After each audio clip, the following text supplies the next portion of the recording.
Bakit maliit lang to? 5 piso yan. Lagot, baka makahalata. 6! Naranasan mo na bang mangupit nang hindi halata? Hindi sa kaba ng bayan ha, kundi sa kaba ng bahay. Dito yan sa Kialems Bida-Bida. Well! Well! Bili ka ng ano sa tindahan! Bili ka ng ano sa tindahan! Anong ano yun, ma? Puro na lang ano eh. Ano ng ano eh. Ng ano? Sibuyas! Okay, akin na. Kumuha ka na lang dyan sa pitaka ko! Uy, ayos.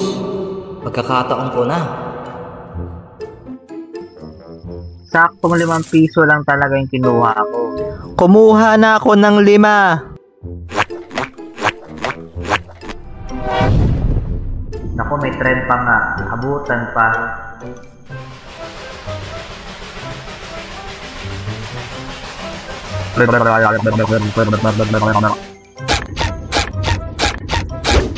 Ito na muna ako bibili. Pabili po. Pabili pong sibuyas. Oh, pwede na ba to? Opo, pwede na po yan. Oh, ito po bayad.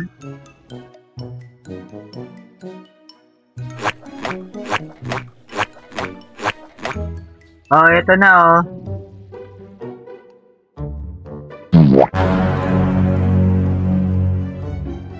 Ang liit naman ito! 5 piso yan. Paniwala! Nagmahal na pala doon!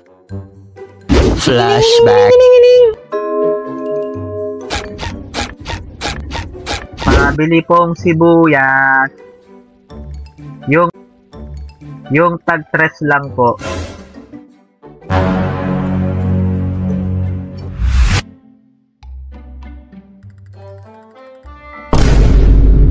Ganon talaga ginagawa ko eh.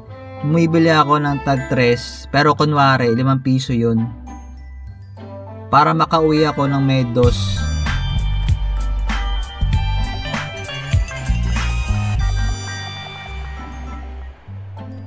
Yun ang ginagawa ko sa mantika, bawang, luya, pati na rin sa tinapay.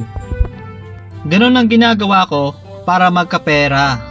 Kaso madalas iniisip ko baka mamaya mahalata nila. Yung totoo! Magkano talaga to? Mayari pa. Pero sandali lang.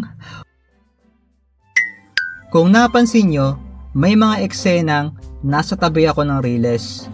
Sa susunod na video, ikukwento ko kung anong buhay namin sa Riles. Pero sa totoo lang, nakakakonsensya din eh. Kasi hindi nila deserve ang kanilang natatanggap. Maliit ang kanilang nabe-benefits sa kanilang ini-invest. Kaya kalaunan, tinigil ko din. Kayong mga bata ha, wag na wag kayong mangungupit. Kasi kapag nasanay kayong mangupit, kahit barya pa yan, kapag nasanay kayong mangupit, baka mamaya milyon-bilyon na ang kukupitin nyo. Ay, sorry, nadulas. So ano, mangungupit pa ba ako? Ang aking kasagutan ay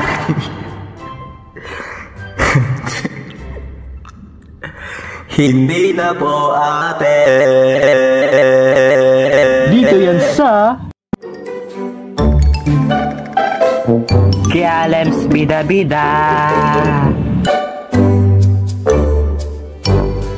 Kayo, kwento nyo naman kung paano kayo kumita ng pera ng mga bata kayo.